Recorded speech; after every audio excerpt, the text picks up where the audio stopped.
ওয়াজ মাহফিল, তাফসির মাহফিল, এইগুলোতে এসে রাজনৈতিক বক্তব্য থেকে একটু দূরে থাকা দরকার আমাদের। যারা দায়িত্বে আছে তাদের নির্দেশনা এটা আমরা মেনে চলবো ইনশাআল্লাহ। এখানে রুহের খোরাক এবং আখেরাতের পুঁজি যেন তৈরি হয়, সেই জন্য সবাই মিলে এই আয়োজনে ইনভলভ আছে নাকি? এটা কি শুধুমাত্র যারা ইসলামী আন্দোলন করে তাদের অনুষ্ঠান? বলেন, মানুষ পদবাচ্যে আমরা যারা বিবেচিত, অনেক হিন্দু পর্যন্ত আশপাশে দাঁড়িয়ে আছে, কারণ এই এলাকা হিন্দু অধ্যুষিত।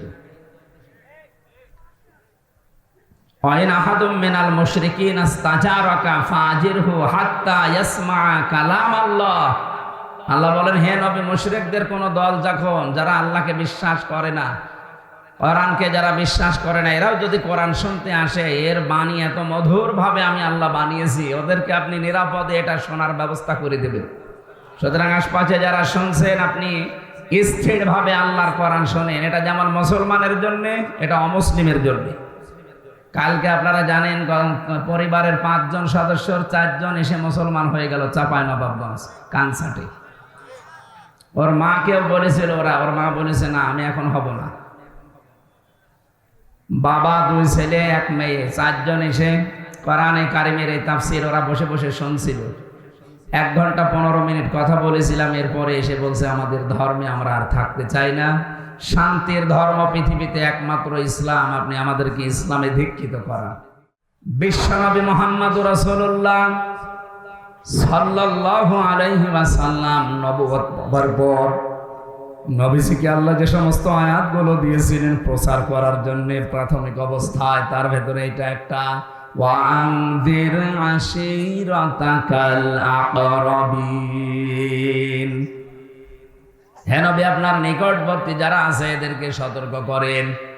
এই আয়াত থেকে প্রমাণ হয়, কোন মানুষ যদি দাওয়াতি কাজ আরম্ভ করতে চায়, তাকে নিকটবর্তী থেকে শুরু করা লাগবে।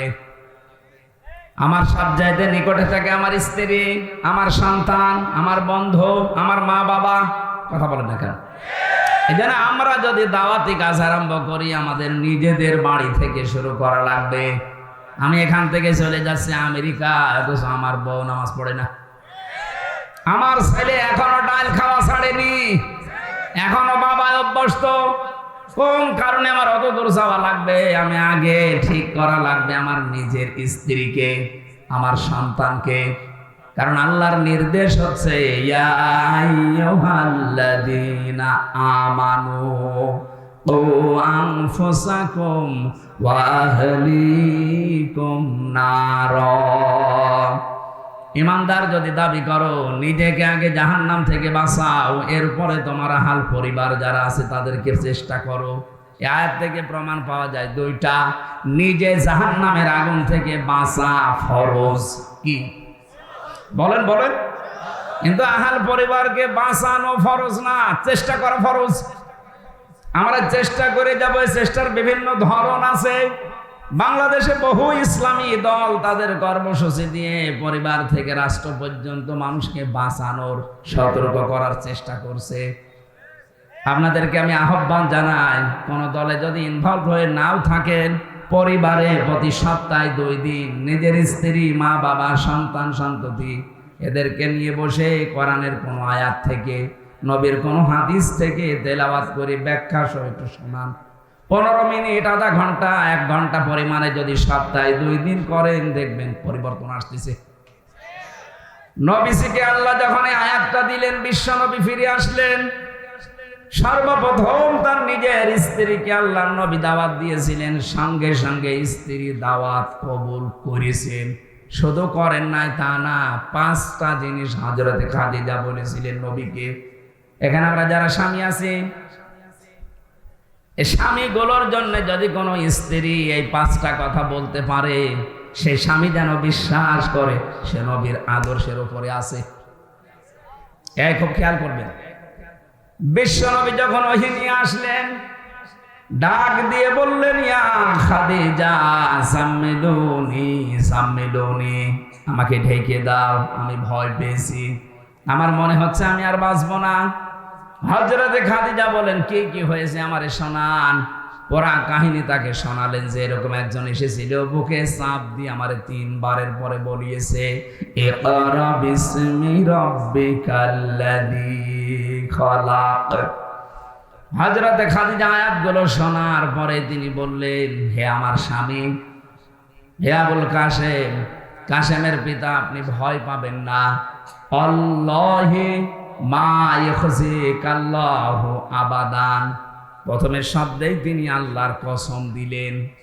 কাল্লা আল্লাহি, কখনোই না, আমি আল্লাহর নামে কসম করে বলছি, কখনো আল্লাহ আপনাকে অপমান, অপদস্থ, ভয়, ভীতি দেখাতে পারেন না। শব্দের দিকে খেয়াল করেছেন, খাদিজা কিন্তু এখনো মুসলমান হয়নি, ইমানের দাওয়াতও পায়নি, কেবল কোরআনের একটা আয়াত শুনেছে মাত্র। কোরআনে কারিমের আয়াত শোনার পরে তার ভেতরে আল্লাহ এমন পরিবর্তন এনে দিয়েছেন, ওইরকম কঠিন জামানা যেখানে শিরিক আর কুফরি দিয়ে ভরপুর পুরা জাতি, অথচ তিনি আল্লাহর নাম এতটুকু বাক্যে উচ্চারণ করে ফেললেন 2 বার। কাল্লা, কখনো না, আল্লাহি, আল্লাহর কসম, মা ইখজিকাল্লাহু আবাদান, আল্লাহ কখনো আপনাকে অপমান করতে পারেন না। বলেন সুবহানাল্লাহ। আপনি বাইরের কর্মজীবন শেষ করে এসে বাড়িতে আসার পরে যদি আপনার স্ত্রী আপনাকে এই যে পরবর্তী যে কথাগুলো বলা হবে, এইগুলো যদি স্ত্রীর পক্ষ থেকে শুনতে পান, তাহলে বুঝবেন আপনি নবীর তরিকায় আছেন। এই যে যারা উঠে যায়, এরা কি একাধারে মানে পোশাক পায়খানার জন্য লাইন দিয়েছে নাকি?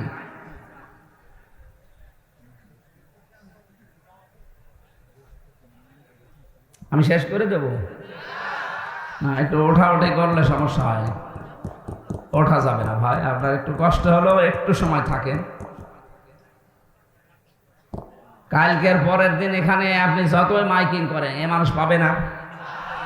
সুতরাং পরিবেশ যদি আপনার কারণে নষ্ট হয়, খুব বেশি প্রয়োজন না হলে উঠবেন না।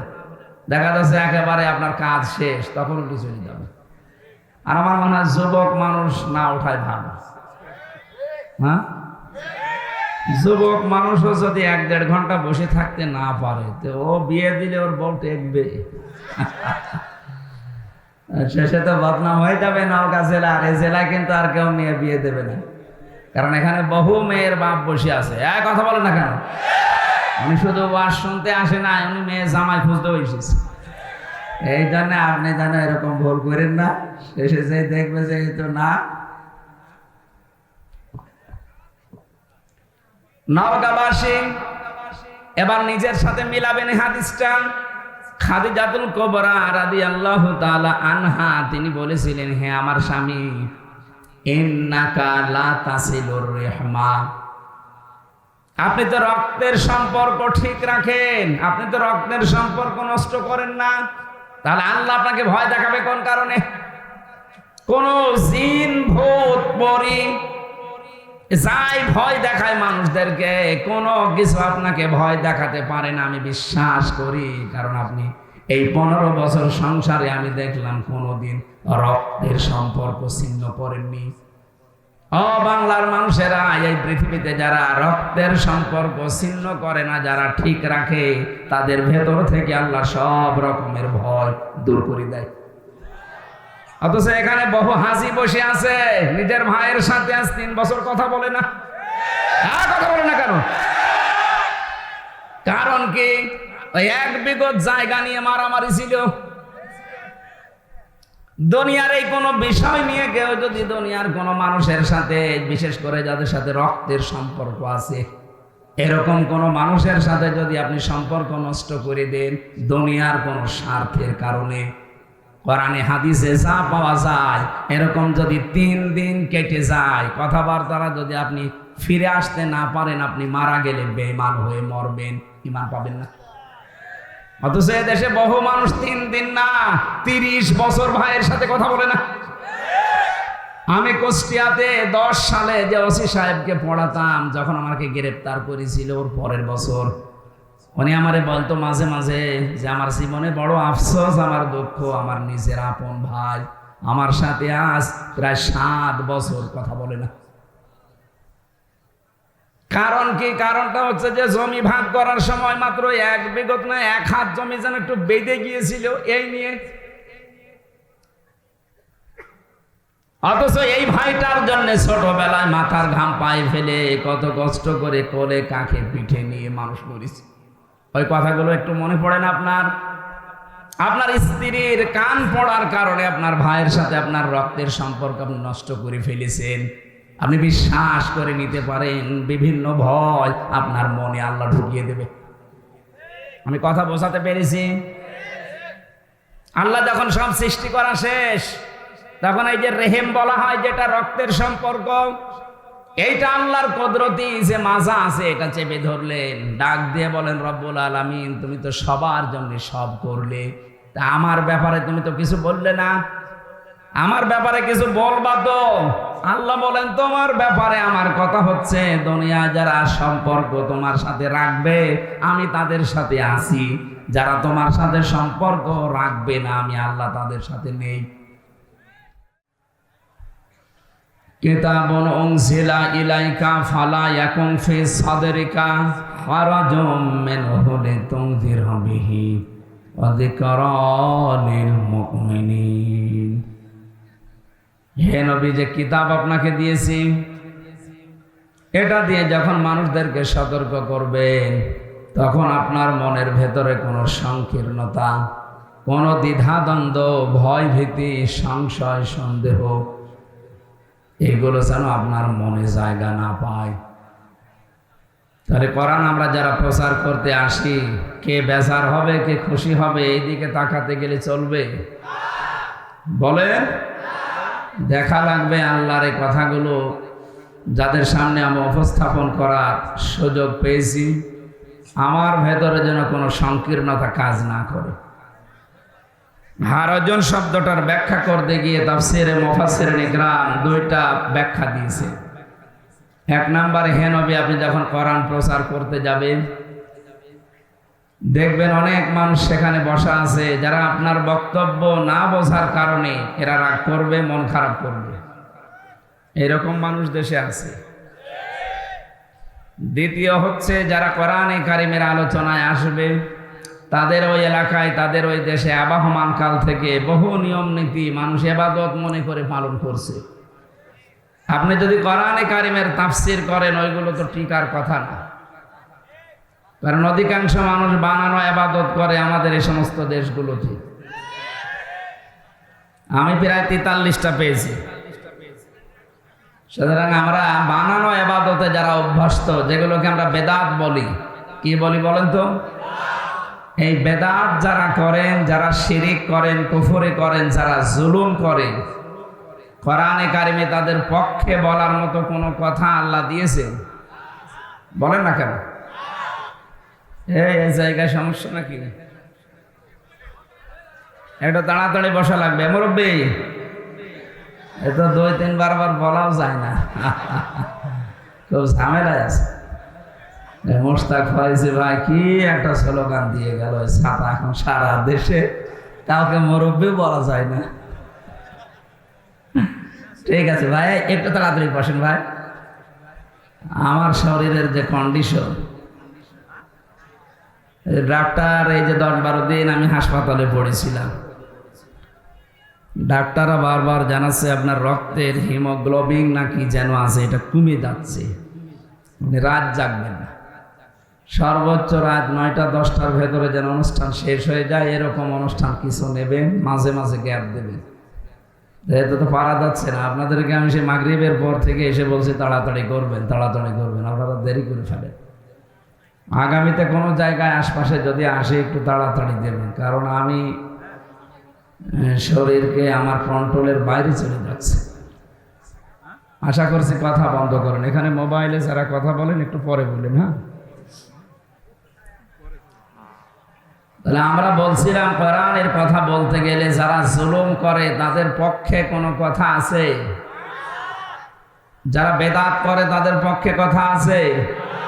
এই মানুষগুলো এসে যদি বলে, হুজুর এমন ওয়াজ করবেন যেন আমার গায়ে না লাগে, তা আপনার গায়ে লাগবে কিনা আমি কি করে বলবো? আপনি যদি জালেম হয়ে থাকেন, মাস্ট বি আপনার গায়ে লাগবে। কারণ আপনার পক্ষে কোনো আয়াত কোরআনে নেই, যদি থাকে তাহলে আপনি বানিয়ে দেন, আমি ওইটার উপরে তাফসীর করছি। এই জন্য কোরআনে আল্লাহ যেই ফরসে সেই কথা জানিয়েছেন। তাফসীরুল কোরআন মাহফিলে আমরা চেষ্টা চালাবো, যেহেতু হারাজনের ব্যাখ্যা বলছিলাম, এই বানানো ইবাদতে যারা অভ্যস্ত, হে নবী আপনি কোরআন তাফসীর করলে ওইগুলো যখন টিকবে না, ওই মানুষগুলো তখন মন খারাপ করবে। কারণ তাফসীর মানে খুলে ফেলা। তাফসীর মানে কি? একটা আবরণ দেওয়া আছে, আবরণটা তুলে ফেললে ওর ওই পারে কি আছে এটা যেমন দেখা যায়। কোরআনে কারিমের সঠিক তাফসীর যদি সমাজে হয়, যারা অন্যায়কারী, যারা বেদাতকারী, যারা কুফর, শিরিক, বেদাত, জুলুমের অন্ধকার নিয়ে দুনিয়ায় আবরণ দিয়ে ঢেকে আছে, মানুষকে বুঝতে দেয় না, এই মানুষগুলোর আবরণ তখন খুলে যায়, জনগণ তখন বোঝে যে এটা জাতির সর্বনাশকারী। তখন আমি কি ওই মানুষের মন আর পাবো? ওরা তখন রাগ করবে। আল্লাহ এই জন্য বলেছেন, হে নবী কোরআন প্রচার করতে গেলে আপনি কোনো দিকে তাকাবেন না। আল্লাহর এই আয়াত সামনে নিয়ে আমরা কথা বলার চেষ্টা চালাবো ইনশাআল্লাহ। জানি এই পৃথিবীতে তিনটা প্রাণী আছে, এরা আলো ভালোবাসে না, অন্ধকার ভালোবাসে, পেঁচা, বাদুর আর চামচিকা। এ কথা শোনেননি কোনোদিন? যে পেঁচা, বাদুর, চামচিকা এরা কি দিনের আলোতে, সূর্যের আলোতে বের হয় না, রাতের আধারে বের হয়। যখন অন্ধকার হয়ে যায় তখন বের হয়ে মানুষের ফসল নষ্ট করে, কলা নষ্ট করে, পানের বরজ নষ্ট করে। অন্ধকারে যদি বের হয়ে স্থির থাকতো হয়ে যেত না, আরো জিনিসপত্র নষ্ট করে মানুষের ক্ষতি সাধন করে। তাহলে এরা দিনের আলো, সূর্যের আলো এদের ভালো লাগে না, এদের রাতের অন্ধকার ভালো লাগে।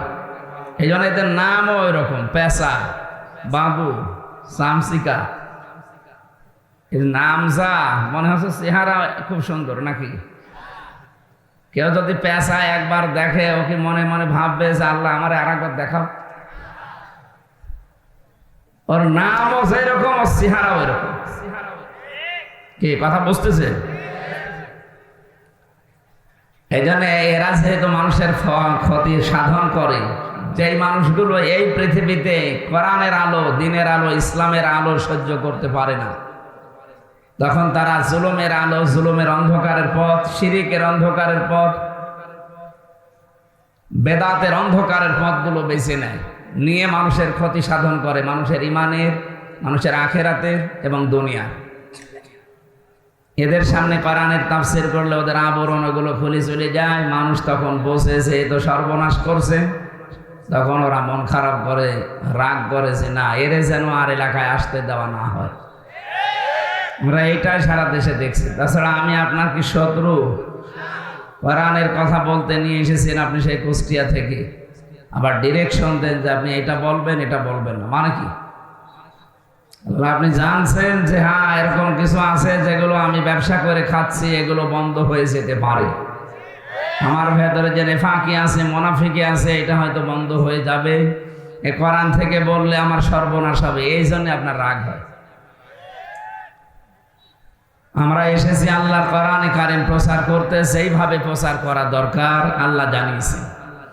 ওয়ানজির বিহিল্লাযীনা ইয়াখাফুনা, আল্লাহ পাক বলেন হে নবী আপনি এই কোরআনে কারিম দিয়ে ওই মানুষগুলোকে সতর্ক করেন, আইয়ুহশারু ইলা রাব্বিহিম লাইসা লাহুম মিন দুনিহি ওয়ালিয়্যুন ওয়ালা শাফিউন লাআল্লাহুম ইয়াত্তাকুন। যে মানুষগুলোর ভেতরে এই ভয় আছে যে কিয়ামতে আমাকে দাঁড়ানো লাগবে একজনের সামনে, তিনি কে?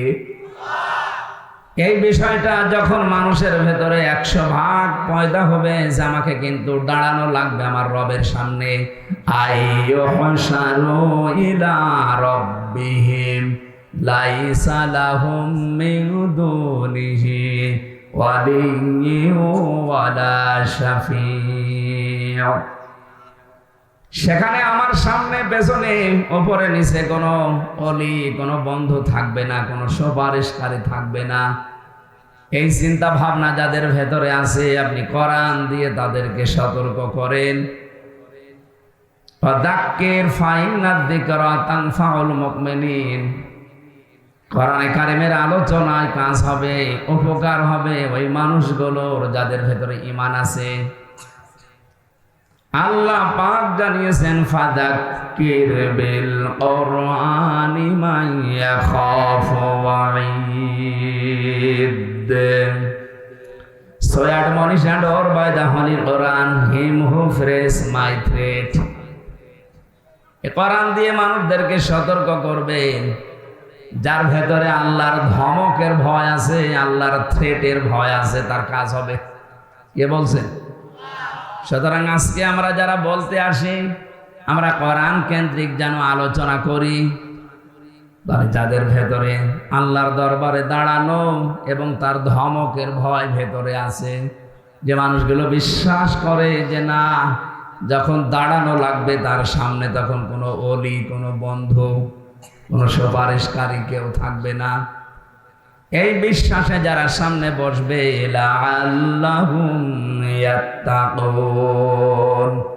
আশা করা যায় জীবন সংশোধন হয়ে যাবে, তাদের জীবন আস্তে আস্তে পরিবর্তন হবে, থেমে যাবে।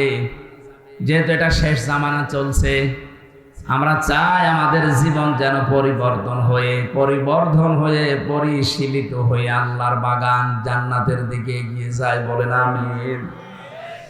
কোরআনে কারিমের ৬৬৬৬টা আয়াত, মাত্র একটা আয়াত পড়েছি আমরা, সূরা শুআরা ২১৪ নম্বর আয়াত। এই আয়াতটাকে সামনে নিয়ে বিশ্বনবী মুহাম্মদুর রাসূলুল্লাহর লক্ষ লক্ষ হাদিস থেকে একটা হাদিসের টুকরা পড়েছি। এই দুইটা সামনে নিয়ে আমরা কথা বলার চেষ্টা চালাচ্ছি ইনশাআল্লাহ। কোরআনে কারিম থেকে আমরা তেলাওয়াত করে আরম্ভ করছি। আউযু বিল্লাহি মিনাশ শাইতানির রাজিম। শয়তান যেন আশপাশে না থাকে, এই জন্য জবান খুলে পড়েন। আউযু বিল্লাহি মিনাশ শাইতানির রাজিম। বিসমিল্লাহির রহমানির রহিম।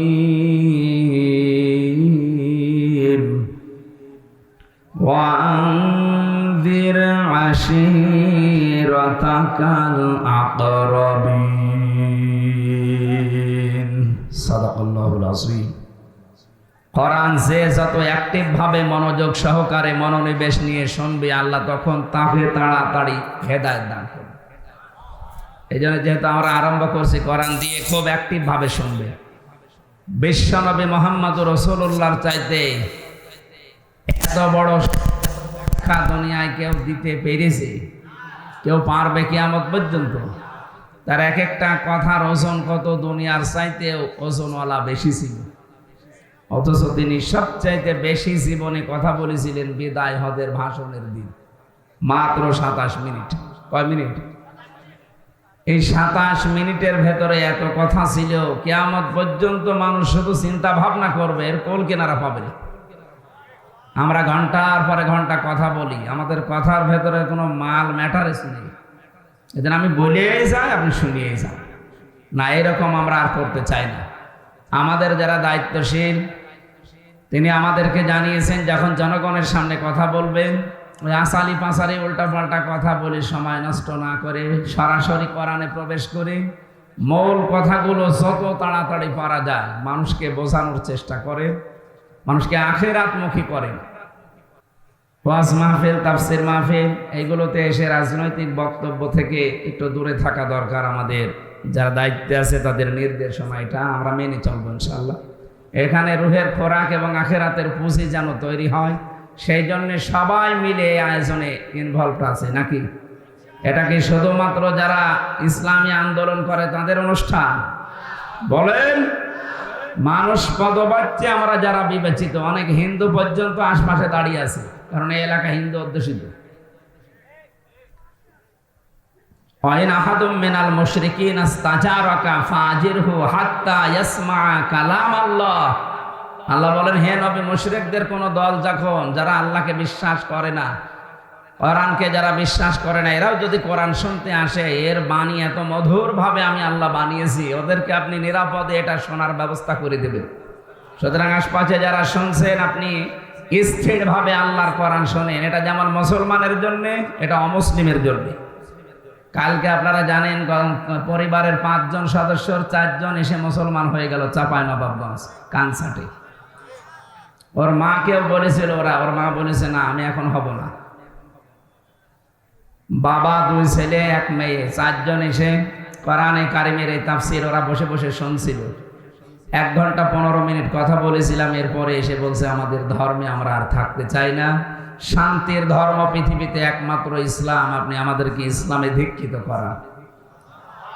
কয়েকদিন আগে দিনাজপুরে হয়েছে 10 জন, এর আগে চুয়াডাঙ্গায় হয়েছিল 2 জন, এর আগে গাইবান্ধায় 1 জন। এভাবে মানুষেরা কোরআনের আশপাশে আসলে, এর সংস্পর্শে আসলে যেন মনে হচ্ছে যে এরা শান্তির ধর্ম পেয়ে যাচ্ছে। কারণ পৃথিবীর কোন ধর্মের ভেতরে শান্তি নেই। ইন্নাদ-দীনা ইনদাল্লাহিল ইসলাম, এই যে সিলমন থেকে ইসলাম এসেছে, আল্লাহর কাছে মনোনীত জীবন ব্যবস্থা, ধর্ম যাই বলে শান্তি, এটা ইসলাম। এটা কি? টাকা পয়সা, অর্থ সম্পদ, ক্ষমতা থাকলেই মানুষকে আল্লাহ শান্তি দেবে, কথা কোনো জায়গায় দেয়নি। আরো জানিয়েছে যাদেরকে ক্ষমতা দিয়েছি এই মানুষগুলোকে অপমান করার সম্ভাবনা, অপদস্থ করার সম্ভাবনা বেশি। ওয়ালিল্লাহুম্মা মালিকাল মুলকি তুতিল মুলকা মান তাশা ওয়া তানজিউল মুলকা মিম্মান তাশা ওয়া তুইজ্জু মান তাশা ওয়া তুযিল্লু মান তাশা বিয়াদিকাল খায়র ইন্নাকা আলা কুল্লি শাইইন কাদির। সূরা আলে ইমরানের 26 নম্বর আয়াতে আছে, খুব খেয়াল করে। আল্লাহ বলেন, নবী আপনি বলেন ক্ষমতার একচ্ছত্র মালিকানা আমি আল্লাহর। এটা আমরা বিশ্বাস করি তো? বলেন না কেন? এই আয়াত যারা বিশ্বাস করে কোরআনে কারিমের, তারা মরণের আগ পর্যন্ত এ কথা বলতে পারেন না যে ক্ষমতার উৎস জনগণ। ক্ষমতার উৎস জনগণ, এ কথা বিশ্বাস করেন কারা? হাত তোলেন তো। কয়েকজন, তাহলে ঠিক আছে, ওরা মনে হয় হিন্দু হবে। আল্লাহ সূরা আলে ইমরানের 26 নম্বর আয়াতে বলে দিচ্ছে, আপনি এরপরও বিশ্বাস করেন না, তার আয়াত কি মিথ্যা মনে হচ্ছে? কুলিল্লাহুম্মা মালিকাল মুলক, আল্লাহ বলেন আপনি বলেন যে আমি কিন্তু রাজত্বের মালিক, যাকে ইচ্ছা তাকে দেই, যাকে ইচ্ছা নামিয়ে দেই। 2024 সালের আগস্টের 5 তারিখে ক্ষমতা থেকে নামিয়ে চরমভাবে অপমান করেছে, এটা কি ছাত্র জনতা না আল্লাহ? এটাও বিশ্বাস করে? এটা আমরা তো এখন বিশ্বাস করছি। অথচ কোরআনে কারিমে 1500 বছর আগে আমার আল্লাহ এই সংক্রান্ত একটা আয়াত দিয়েছেন। সূরা আনআম 44 নম্বর আয়াত, ফালাম্মা নাসু মা দুক্কিরু বিহি ফাতাহনা আলাইহিম আবওয়াবা কুল্লা শাই। রব্বুল আলামিন বলেন, কোন মানুষ যখন আমি আল্লাহর নিষেধ আদেশ এগুলো ভুলে যায়, তখন তাদের শান্তি, স্বস্তি, তাদের প্রভাব প্রতিপত্তি আল্লাহ বাড়িয়ে দেওয়ার জন্য যত দরজা আছে সব খুলে দেয়।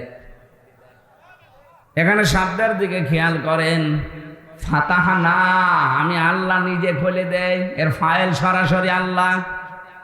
আবওয়াবা, বাবের বহুবচন আবওয়াব।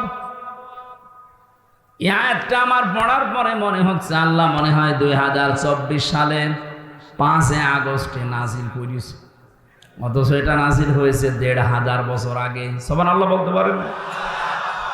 একটু খেয়াল করে দেখেন মিলছে কিনা।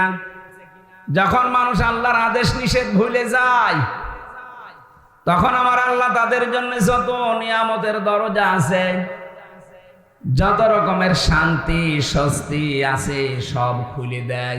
তাদের প্রভাব প্রতিপত্তি, ক্ষমতা, টাকা পয়সা সব বাড়তে থাকে।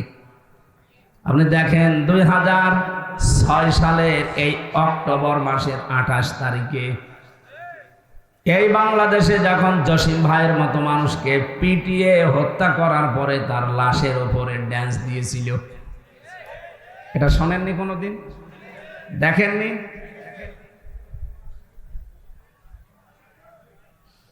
আমি একবার যাচ্ছিলাম সিরাজগঞ্জ থেকে, তখন বাসে চলতাম, ড্রাইভারের পেছনে বসে আছি। ড্রাইভার সাহেব একেবারে রাস্তার মাঝে একটা কুকুর আছে, কুকুরের গার উপর দিয়ে না দিয়ে বাম দিয়ে চালিয়ে দিল, গাড়ি একটু ঝাঁকি দিয়ে উঠেছে। জিজ্ঞাসা করলাম, আপনি এমন করলেন কেন? এখনো তো অ্যাক্সিডেন্ট হয়ে যেত। ড্রাইভার আমারে বলছে, হুজুর আপনি দেখেন না একটা মরা কুকুর পড়ে আছে, তো মরা, ডবল করে মারলেই কি আর না মারলে কি ও টের পাবে? ড্রাইভার আমার দিকে ঘুরে বলছে, হুজুর আপনি কি আসলে হুজুর? আপনি কেমন হুজুর? হ্যাঁ, আপনি দেখেন যে একটা মরা কুকুর পড়ে আছে, আমি ডবল করে মারবো, আমার বিবেক নেই? হ্যাঁ, এই কথা শোনার জন্য আমি ছিলাম। একটা মরা কুকুর আপনি ডবল করে মারতে পারলেন না, আপনার বিবেক বাধা দিল। অথচ আমাদের দেশে আশরাফুল মাখলুকাত মানুষকে সাপের মতো পিটিয়ে মারার পরেও মানুষ লাশের উপর ড্যান্স দিচ্ছে। এদেরকে কেউ মানুষ বলতে পারেন? বলেন। আপনি নিজেই বলছেন না এই কাজ যারা করেছে 2006 সালের অক্টোবরের 28 তারিখে তারা মানুষ না। এটাকে কেউ মানুষ বলে আপনি গণ্য করেন কে? আপনি হাত তোলেন তো। না, এরা মানুষ না। কারণ কুকুর পর্যন্ত দুনিয়ায় কাজ করে না যে একটা কুকুর মরে গেছে আর একটা যে লাফাচ্ছে। এক কথা বলেন না কেন? এ দৃশ্য দুনিয়ায় দেখার পরে আমার মনে হয়েছিল, আল্লাহ এইরকম স্বৈরাচারী, এইরকম জালেম, এরকম বড় মানুষদেরকে কোনোদিন বাংলার জমিনে ক্ষমতা দেবে না। অথচ আল্লাহ ঠিক 2 বছর পরে তাদেরকে আবহাওয়া কল্যাশায় যত রকমের শান্তির দরজা দুনিয়ায় আছে সব আল্লাহ তাদেরকে দিয়ে দিল। 9 সাল থেকে শুরু করে এই যে 24 সাল পর্যন্ত আয়াতটা পড়েছি কতদিন আগে, অথচ মিলাতে পারছিলাম না। আল্লাহ বলেন, হাত্তা ইদা ফারিহু বিমা উতু,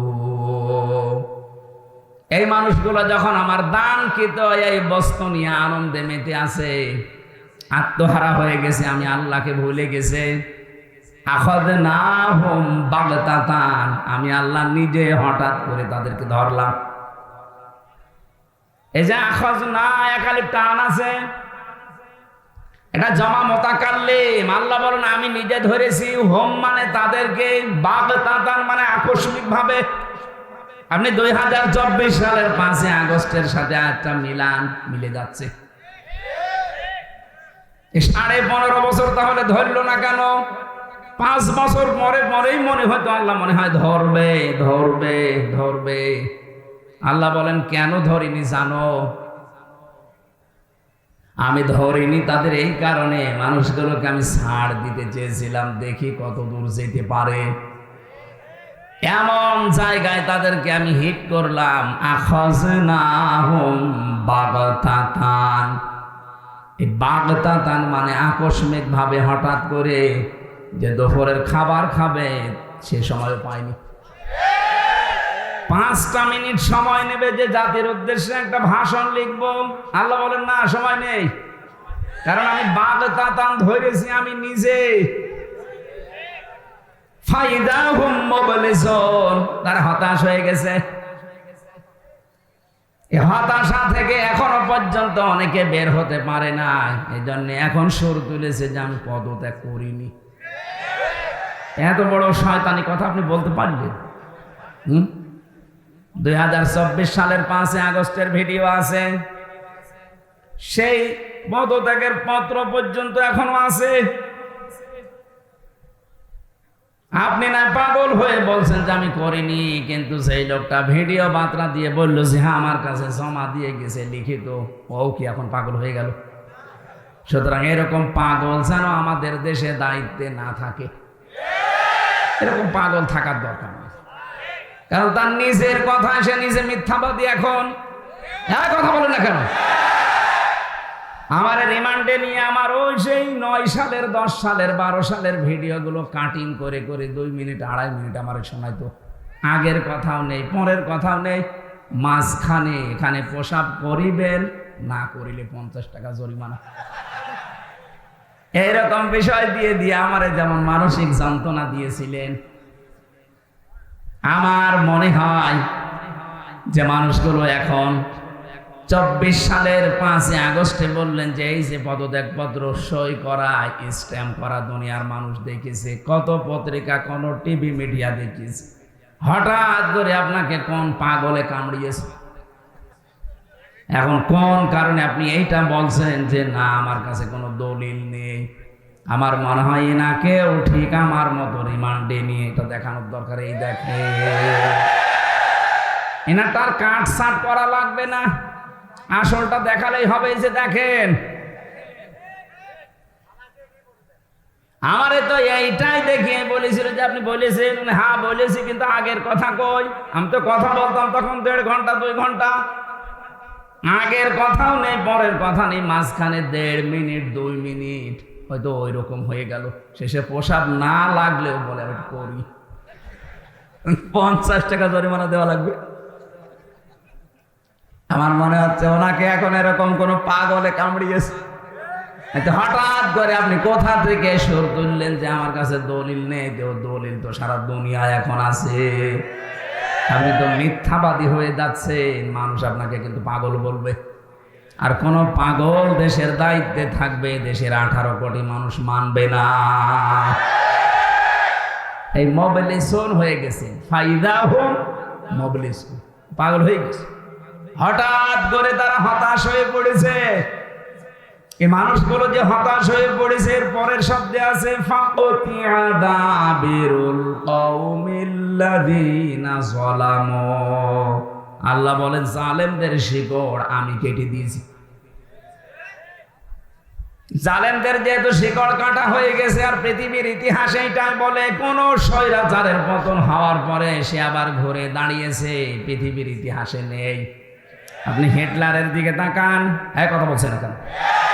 পৃথিবীর ইতিহাস আমি যত পড়েছি এবং আমার যতটুকু জানা আছে, কোন স্বৈরাচার বিদায় নেওয়ার পর, পতন হওয়ার পর সে যে আবার ঘুরে দাঁড়িয়েছে পৃথিবী বলে না।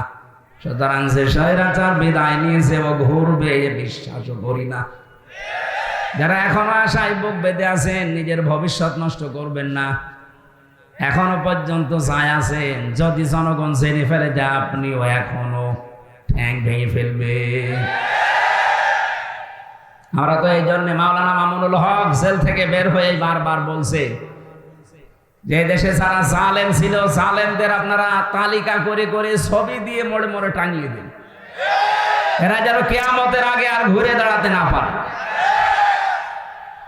আমরা চাই এদেশে সবাই যেভাবে অধিকার নিয়ে বাস করে সবাই বাস করবে। শুধু আপনার দল করলে আরামে থাকা যাবে, আর আমরা কি ভেসে এসেছি? এজন্য ক্ষমতা দিলে আমার আল্লাহ তাদেরকে এই দুনিয়াতে শান্তি স্বস্তি একেবারে কিয়ামত পর্যন্ত দিয়ে দেবে, সম্মান না এরকম কথা নেই। বরং ক্ষমতা দেওয়ার পরে অনেককে আল্লাহ এমন অপমান করেছে, এই অপমানের কোনো শেষ নেই। ওয়ালাহুম আযাবুম মুহিন।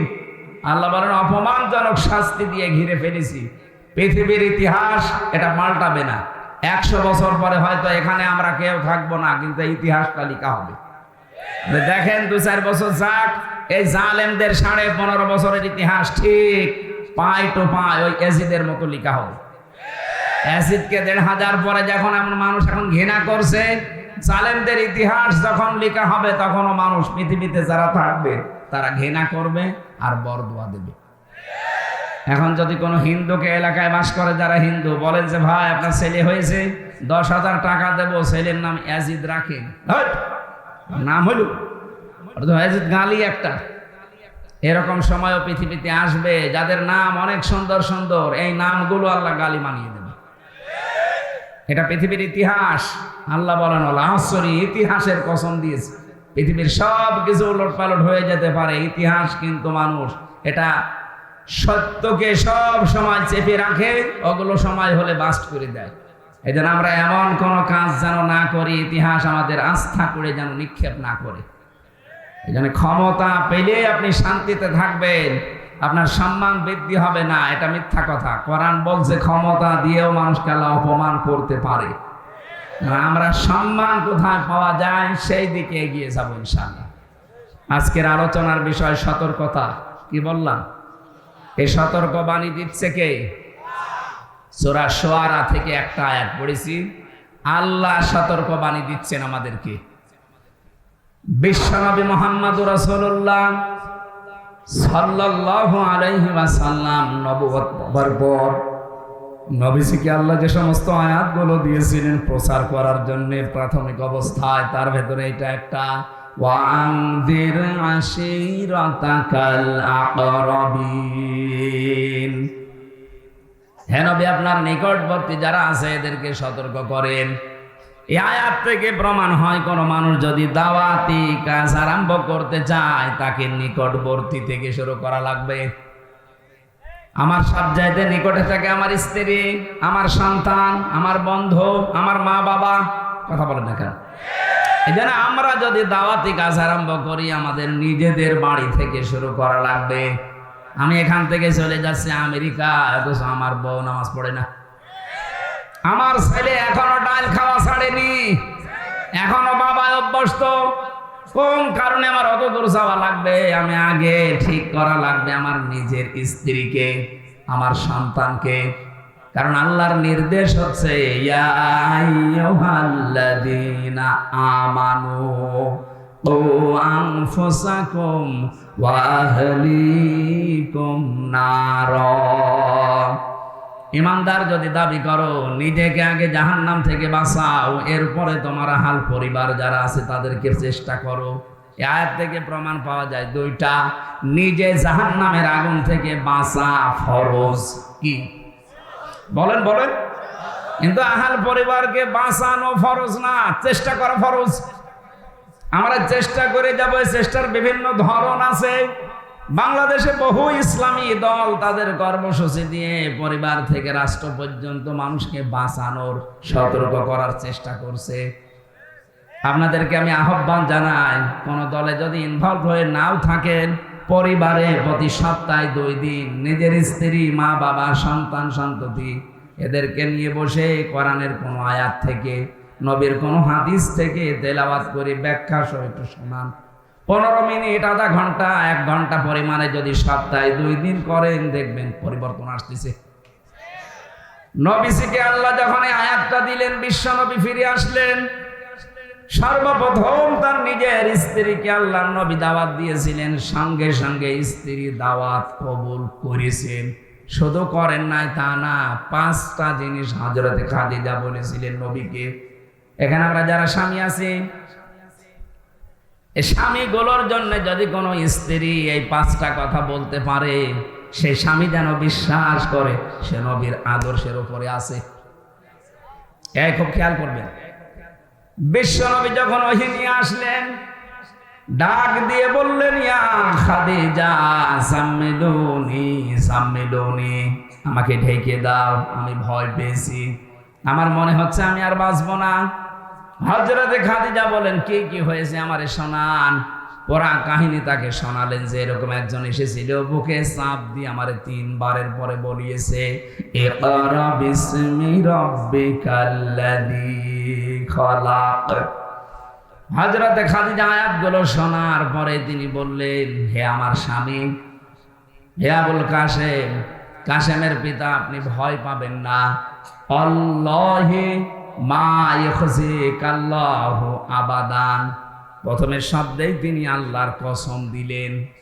কাল্লা আল্লাহি, কখনোই না, আমি আল্লাহর নামে কসম করে বলছি, কখনো আল্লাহ আপনাকে অপমান, অপদস্থ, ভয়, ভীতি দেখাতে পারেন না।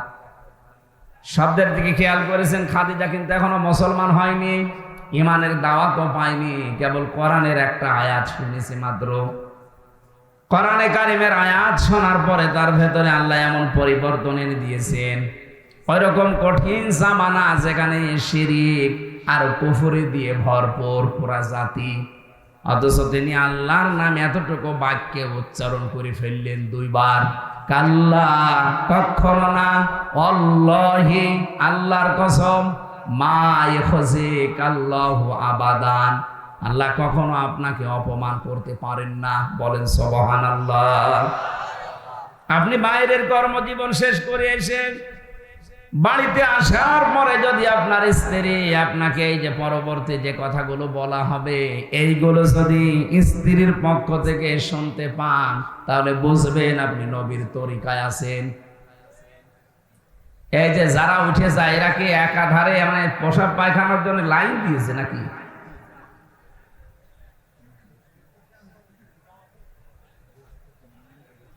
আমি শেষ করে দেব না, একটু ওঠাউঠি করলে সমস্যা হয়। ওঠা যাবে না ভাই, আপনার একটু কষ্ট হলেও একটু সময় থাকে। কালকের পরের দিন এখানে আপনি যতই মাইকিং করেন এ মানুষ পাবে না। সুতরাং পরিবেশ যদি আপনার কারণে নষ্ট হয়, খুব বেশি প্রয়োজন না হলে উঠবেন না। দেখা যাচ্ছে একেবারে আপনার কাজ শেষ, তখন উঠে চলে যাবে। আর আমার মনে হয় যুবক মানুষ না ওঠায় ভালো। হ্যাঁ, যুবক মানুষও যদি 1-1.5 ঘন্টা বসে থাকতে না পারে তো ও বিয়ে দিলে ওর বউ টেকবে। শেষে তো বদনাম হয়ে যাবে নওগাঁ জেলা, আর এই জেলায় কিন্তু আর কেউ মেয়ে বিয়ে দেবে না, কারণ এখানে বহু মেয়ের বাপ বসে আছে। কথা বলে না কেন? উনি শুধু ওয়াজ শুনতে আসে না, উনি মেয়ে জামাই খুঁজতেও এসেছে। এই জন্য আপনি যেন এরকম ভুল করেন না, শেষে যে দেখবে যে এই তো না। নওগাঁবাসী এবার নিজের সাথে মিলাবেন হাদিসটা। খাদিজাতুল কুবরা রাদিয়াল্লাহু তাআলা আনহা তিনি বলেছিলেন, হে আমার স্বামী, ইন্নাকা লা তাসিলুর রিহমা, আপনি তো রক্তের সম্পর্ক ঠিক রাখেন, আপনি তো রক্তের সম্পর্ক নষ্ট করেন না। তাহলে আল্লাহ আপনাকে ভয় দেখাবে কোন কারণে?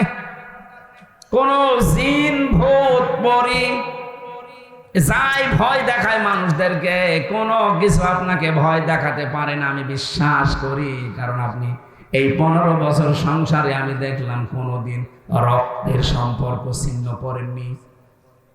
বাংলার মানুষেরা এই পৃথিবীতে যারা রক্তের সম্পর্ক ছিন্ন করে না, যারা ঠিক রাখে, তাদের ভেতর থেকে আল্লাহ সব রকমের ভয় দূর করে দেয়।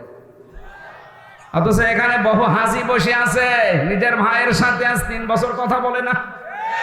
কথা বলে না কেন? কারণ কি? ওই 1 বিঘত জায়গা নিয়ে মারামারি ছিল। দুনিয়ার এই কোনো বিষয় নিয়ে কেউ যদি দুনিয়ার কোনো মানুষের সাথে, বিশেষ করে যাদের সাথে রক্তের সম্পর্ক আছে, এরকম কোন মানুষের সাথে যদি আপনি সম্পর্ক নষ্ট করে দেন দুনিয়ার কোন স্বার্থের কারণে, কোরআনে হাদিসে যা পাওয়া যায়, এরকম যদি 3 দিন কেটে যায়, কথাবার্তারা যদি আপনি ফিরে আসতে না পারেন, আপনি মারা গেলে বেঈমান হয়ে মরবেন, ঈমান পাবেন না। অথচ দেশে বহু মানুষ 3 দিন না 30 বছর ভাইয়ের সাথে কথা বলে না। আমি কুষ্টিয়াতে 10 সালে যে ওসি সাহেবকে পড়াতাম, যখন আমাকে গ্রেফতার করেছিল ওর পরের বছর, উনি আমারে বলতো মাঝে মাঝে যে আমার জীবনে বড় আফসোস, আমার দুঃখ, আমার নিজের আপন ভাই আমার সাথে আজ প্রায় 7 বছর কথা বলে না। কারণ কি? কারণটা হচ্ছে যে জমি ভাগ করার সময় মাত্র 1 বিঘত না 1 হাত জমি যেন একটু বেঁধে গিয়েছিল এই নিয়ে। অথচ এই ভাইটার জন্য ছোটবেলায় মাথার ঘাম পায়ে ফেলে কত কষ্ট করে কোলে কাকে পিঠে নিয়ে মানুষ করেছে। ওই কথাগুলো একটু মনে পড়ে না আপনার? আপনার স্ত্রীর কান পড়ার কারণে আপনার ভাইয়ের সাথে আপনার রক্তের সম্পর্ক আপনি নষ্ট করে ফেলেছেন। আপনি বিশ্বাস করে নিতে পারেন, বিভিন্ন ভয় আপনার মনে আল্লাহ ঢুকিয়ে দেবে। আমি কথা বোঝাতে পেরেছি? আল্লাহ যখন সব সৃষ্টি করা শেষ, তখন এই যে রেহেম বলা হয়, যেটা রক্তের সম্পর্ক, এইটা আল্লাহর কুদরতি যে মাজা আছে এটা চেপে ধরলেন, ডাক দিয়ে বলেন, রব্বুল আলামিন তুমি তো সবার জন্য সব করলে, তা আমার ব্যাপারে তুমি তো কিছু বললে না, আমার ব্যাপারে কিছু বলবা তো? আল্লাহ বলেন, তোমার ব্যাপারে আমার কথা হচ্ছে, দুনিয়া যারা সম্পর্ক তোমার সাথে রাখবে আমি তাদের সাথে আছি, যারা তোমার সাথে সম্পর্ক রাখবে না আমি আল্লাহ তাদের সাথে নেই।